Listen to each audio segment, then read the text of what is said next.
Kalau kita ingin menuju cita-cita, berjalanlah untuk itu. Dan jangan melihat keadaan sekeliling kita dan kawan-kawan kita. Jangan sampai terpengaruh oleh sekeliling kita. Kalau ada orang yang menyalahkan kita, padahal yang kita kerjakan itu adalah sesuatu yang benar, maka biarkan saja. Karena dia itu tidak tahu. Dan nanti pasti dia akan mengerti sendiri. Kiai Haji Imam Zarkashi. Selamat datang kembali di Untuk Ramadan. Masih tentang nasihat Kiai Haji Imam Zarkashi dalam buku Ajaran Kiai Gontor karya Al-Ustadz Muhammad Ridho Zarkashi. Yang saya bacakan tadi adalah nasihat untuk hari ini. Nasihat tentang fokus pada cita-cita. Dalam buku ini diceritakan ada segerombolan katak kecil yang melakukan perlombaan, lomba lari dan memanjat menara. Pada lari itu kan, berusaha untuk jadi pemenang. Namanya juga lomba. Nah, giliran memanjat menara, para katak ini kesusahan. Akhirnya tidak sedikit dari mereka yang menyerah. Pelan-pelan berusaha terus, pada akhirnya hampir semuanya menyerah. Hanya satu katak yang berusaha naik memanjat menara sampai puncak, sampai berhasil. Padahal yang lain sudah merasa lelah, putus asa, mungkin juga sudah meneriaki katak satu ini, udahlah, gak usah, gak mungkin, gak akan bisa. Tapi satu katak ini tetap saja berusaha sampai dia berhasil, benar-benar berhasil. Ternyata setelah dilihat, ini satu katak yang berusaha tadi tuh, ini adalah katak yang tuli. Jadi dia sebenarnya tidak dengar apa-apa yang diomongin oleh kata-kata yang lain, yang rasa putus asa kah, atau mengajak untuk gak usah berusaha lah, dan lain-lain. Ini katak gak denger. Dia ya jelas karena gak denger ya, dia tetap fokus pada yang dia cita-citakan, yaitu berhasil memanjat menara. Itu adalah pelajaran yang bisa diambil yang berkaitan dengan nasihat yang saya bacakan tadi itu.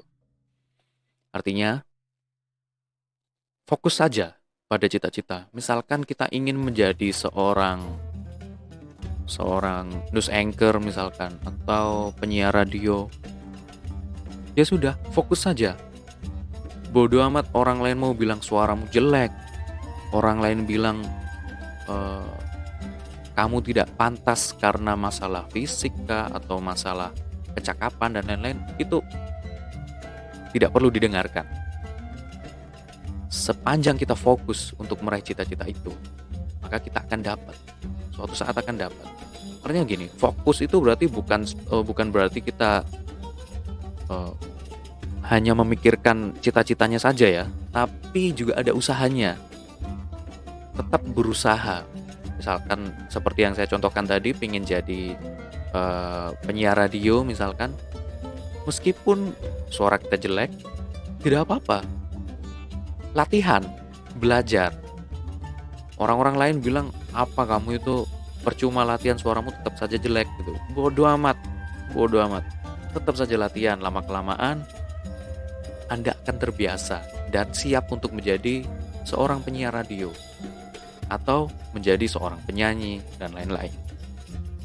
Yang penting fokus pada cita-cita. Pengen jadi A, pengen jadi pilot, fokus pada cita-cita itu. Sekolah, mengembangkan diri dan lain-lain, mengikuti prosesnya. Bodoh amat dengan apa yang dikatakan orang. Karena ketika kita khawatir, kemudian merasa cemas ketika mendengarkan apa yang dikomentarkan orang ke kita, maka nantinya kita akan merasa ciut, merasa tidak percaya diri, dan akan berkeputusan lebih baik saya tidak punya cita-cita seperti itu saja. Lebih baik saya merubah cita-cita saya. Jangan lakukan. Karena itu sama saja membunuh diri Anda sendiri. Cintailah diri Anda sendiri dengan menghargai cita-cita Anda. Fokus pada cita-cita, belajar, berusaha untuk meraih cita-cita itu, jalani prosesnya. ketika memang ada masukan dari orang lain, tidak apa-apa, difilter saja. Masukan yang positif mungkin bisa difilter positif negatif yang tahu Anda. Karena yang menjalani proses Anda sendiri. Kalau berdasarkan buku ini, ya fokus saja pada cita-cita. Ilustrasinya malah mengilustrasikan katak yang tuli. Artinya, tidak mendengarkan apa komentar orang, apapun komentar orang. Fokus pada cita-cita, pada mengejar cita-cita. Fokus pada prosesnya, kemudian sampai cita-cita itu benar-benar tercapai. Yang di highlight dalam buku ini, jangan pernah mendengar orang lain yang mempunyai kecenderungan negatif, karena mereka mengambil sebagian besar mimpimu dan menjauhkannya darimu. Secara tidak langsung memang seperti itu. Dan terakhir, pesan dari buku ini adalah tetaplah selalu positive thinking. Berpikirlah positif tentang cita-cita Anda dan usaha-usaha Anda. Jangan pikir usaha Anda itu sia-sia, tidak. Tidak, semuanya tidak ada yang sia-sia. Usaha-usaha Anda itu masih bisa ditingkatkan lagi, ditambah lagi. Anda menjalani proses, maka bersyukurlah dan tetap positive thinking, tetap semangat dan fokus dalam mengejar cita-cita Anda. Itu saja. Terima kasih. Sampai jumpa pada video-video berikutnya tentang nasihat Kiai Haji Imam Zarkashi dalam buku Ajaran Kiai Gontor, tetap di segmen untuk Ramadan. Selamat menjalankan ibadah puasa.